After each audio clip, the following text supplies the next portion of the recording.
नमस्ते। चलिए आज स्टॉक मार्केट के सबसे बड़े सवाल का जवाब ढूंढते हैं। हजारों कंपनियों में से खरीदने के लिए सही स्टॉक आखिर है कौन सा? जब भी कोई नया इन्वेस्टर बाजार को देखता है ना, तो सबसे पहला सवाल यही आता है। पर फिक्र की कोई बात नहीं। चलिए आज इस पहेली को मिलकर सुलझाते हैं। 5,000 से भी ज्यादा। जी हाँ, इतनी कंपनियां हमारे स्टॉक मार्केट में लिस्टेड हैं। अब जाहिर है, इतनी बड़ी भीड़ में से एक हीरा ढूंढना कोई आसान काम तो है नहीं। देखिए, स्टॉक मार्केट में अंजाम इन दोनों में से कुछ भी हो सकता है।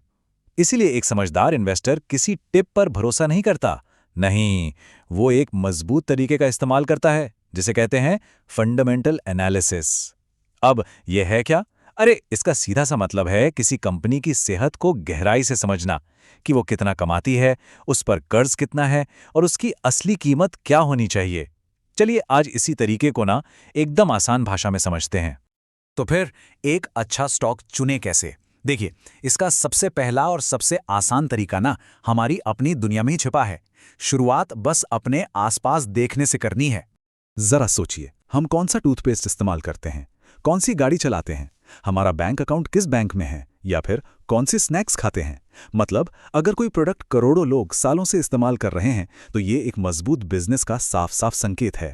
और यही है सबसे पहला और सबसे जरूरी नियम। उसी बिजनेस में पैसा लगाएं जिसे आसानी से समझा जा सके।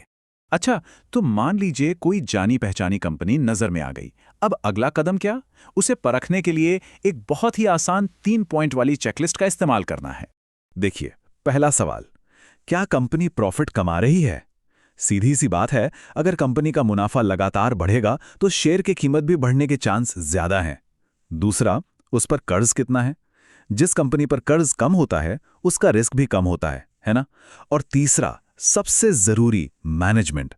आखिर हम अपना पैसा उन्हीं लोगों को तो सौंप रहे हैं, उनका पिछला ट्रैक रिकॉर्ड कैसा रहा है, ये सब देखना बहुत जरूरी है।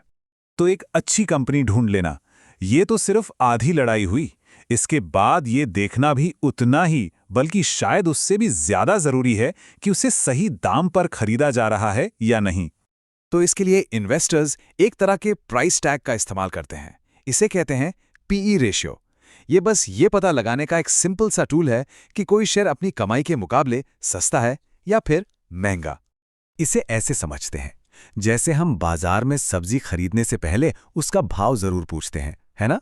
बिल्कुल वैसे ही शेयर खरीदने से पहले उसका पीई रेशियो देखना बहुत जरूरी है। अगर पीई कम है तो मतलब हो सकता है कि वो शेयर एक बढ़िया सौदे पर मिल रहा हो। और अब आते हैं सबसे जरूरी बात पर, सही माइंडसेट पर। इन्वेस्टमेंट में रातों रात अमीर बनने का सपना देखना शायद सबसे बड़ी गलती है। एक अच्छा स्टॉक जानते हैं कैसा होता है? एक छोटे से बीज की तरह। उसे समय देना पड़ता है ताकि वो बड़ा हो, एक मजबूत पेड़ बने और फिर मीठे फल दे। सब्र, सब्र यहां सबसे बड़ा गुण है। महान इन्वेस्टर वॉरेन बफेट ने लंबी अवधि की सोच के बारे में एक बहुत ही कमाल की बात कही है। उन्होंने कहा, अगर आप किसी स्टॉक को 10 साल तक रखने को तैयार नहीं हैं, तो उसे 10 मिनट के लिए भी रखने के बारे में ना सोचें। ये एक बहुत ही पावरफुल विचार है जिसे हर इन्वेस्टर को हमेशा याद रखना चाहिए। तो इस पूरी बातचीत का निचोड़ क्या है? यही कि एक शेयर सिर्फ स्क्रीन पर ऊपर नीचे होता हुआ कोई नंबर नहीं है। नहीं, ये एक असली चलते फिरते बिजनेस में हमारी हिस्सेदारी है।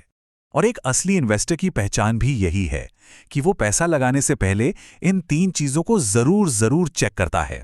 यही तो फर्क है सट्टेबाजी और इन्वेस्टमेंट के बीच। तो अब एक छोटा सा होमवर्क करते हैं।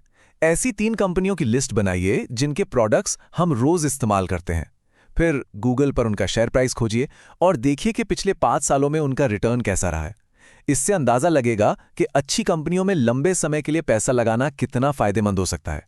तो अब जब ये पता है कि किसी बिजनेस को कैसे समझा जाता है, तो सवाल ये है कि क्या हम एक सट्टेबाज की जगह एक इन्वेस्टर बनने के लिए तैयार हैं?